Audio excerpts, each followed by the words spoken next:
Good morning, everyone. Change.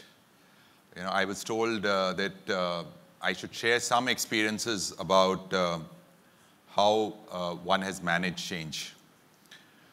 And I was thinking about it, and my thoughts actually went back to, your early childhood. And I started remembering those days. And we've all gone through that. And I think so all of us will remember that there were so many changes which we saw even in our early stage of life or as we grew, and they all prepared us for the future. A lot of you will remember, if some of you, were with an army background, since I was, suddenly you will come to know you are in Guwahati, that now you have to move to Delhi. And you would get probably a week's notice before that change would happen. Or if you are in Delhi, you're told, next week we're going to be in Pathankot. So, all of these changes in life, and everybody felt these changes in different ways. But all of this really helped us prepare for what we are today.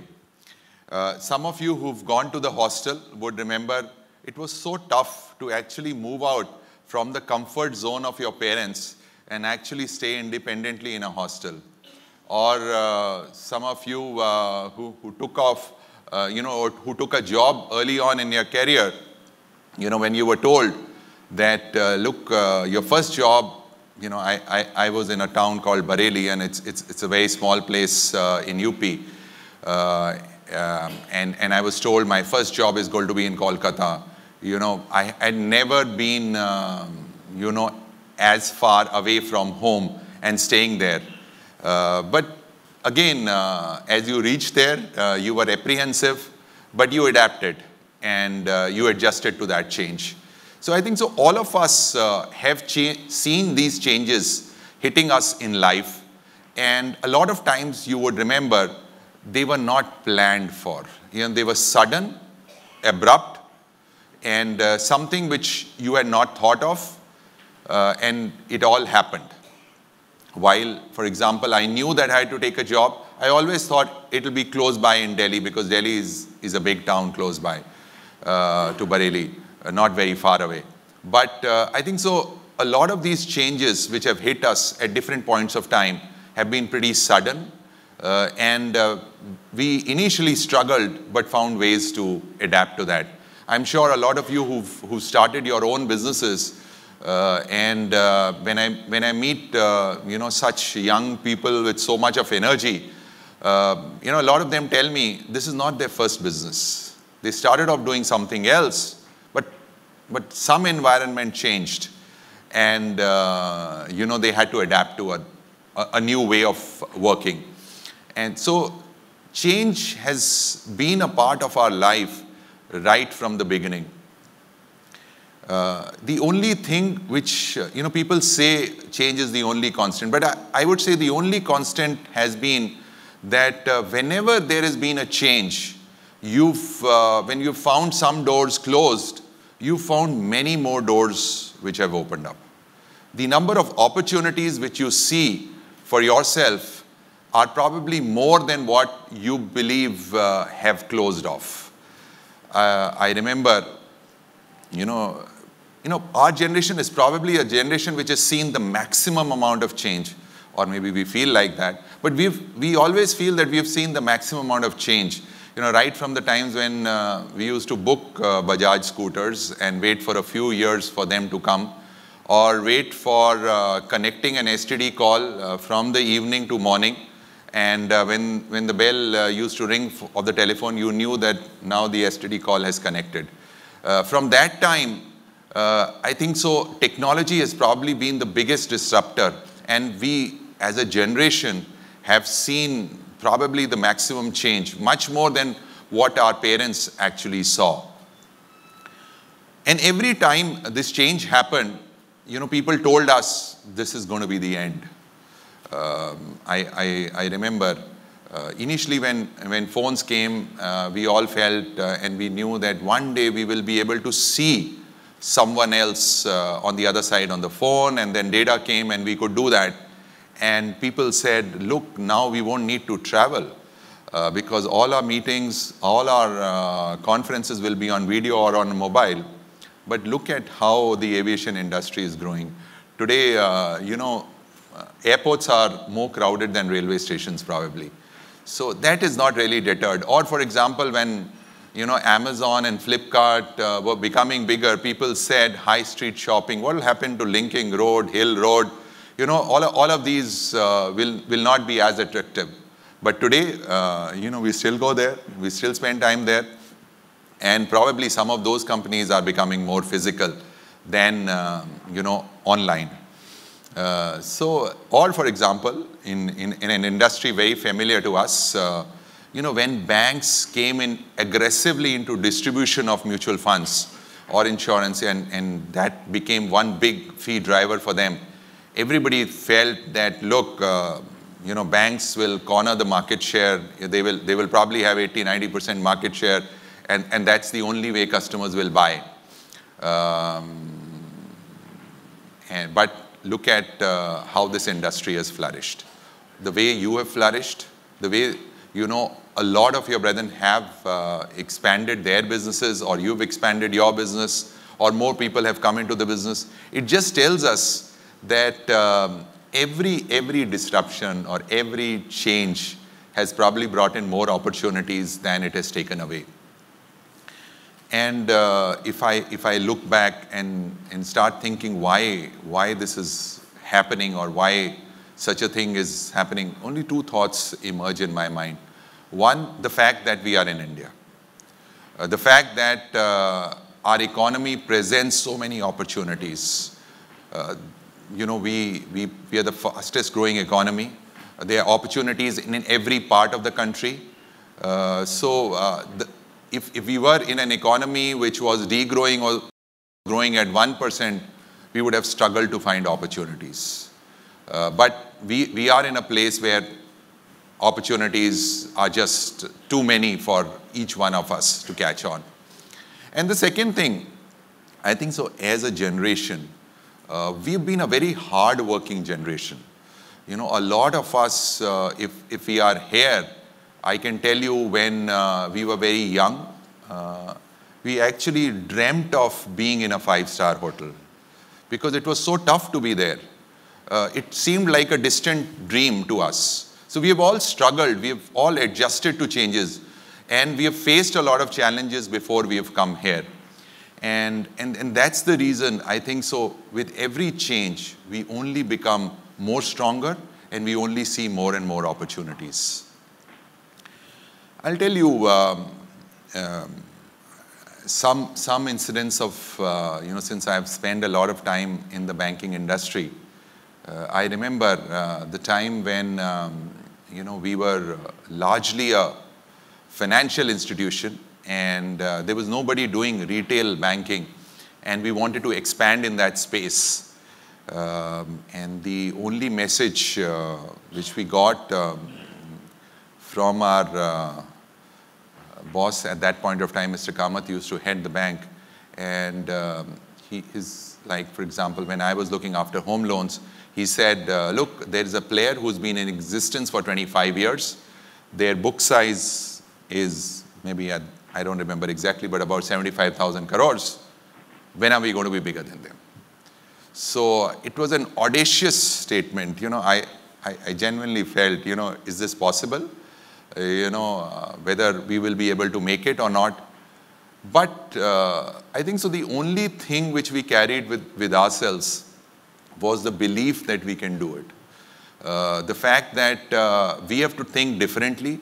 How can we be different from our competitors so that we can make ourselves bigger and stronger? And we saw a number of things in that journey which helped us, whether it was the creation of the brand, whether it was, we said we will do home service for customers rather than wanting customers to come to us, or the use of technology. But we all found ways and means of overcoming that. or for that matter, if you remember the whole financial crisis of 2008, and at that point of time, when I was in retail banking, and we saw a huge challenge being faced by the unsecured lending business. And at that point of time, you actually brought down businesses which you had built over a period of time. But again, that was a change through which we learned a lot. It's not that if something goes wrong, there are no learnings. In fact, the only learnings come when times are tough or you fail. And if you remember them, then those become the cornerstones for your success in the future, because you know what not to do. I spent some time in the private equity industry and in the early stage investing. And I can only tell you this, people who have seen failures, people who have made mistakes are considered more valuable than people who have only seen success. Sounds very strange, but it just tells us that your ability to manage change will be far better if you have faced difficult times and you've passed through those times. The current times, let me say, are much better than what we have seen in the past. When we talk about disruption and we talk about change, one or two things which come to our mind in this business which you are in is, what is the regulator doing? Where are our margins going? Or the other thing which I hear for some people is, so many direct-to-customer businesses are originating, and so many companies are coming of, whether it's through e-wealth platform or other platform, they're reaching directly to customers. But then, will I be able to do it? Will I need to invest a lot to make that happen? I think so. One thing which has definitely got proven on the first point is whether the upfront commissions are better or trail commissions are better. Over time, when this change happened, we felt terrible when this change happened. Even as a distributor, when I was in the bank, we felt, a portion of our income a substantial portion of our income has gone away. But over a period of time, we realized what the regulator did was actually the right thing. Because if you do something which is good for the customer, if you do something which is right in the long run, then you will help expand the market and you will build confidence in the customers. Today, if the market has grown so much, it is because the customers have far more confidence in the market today than they had in the past.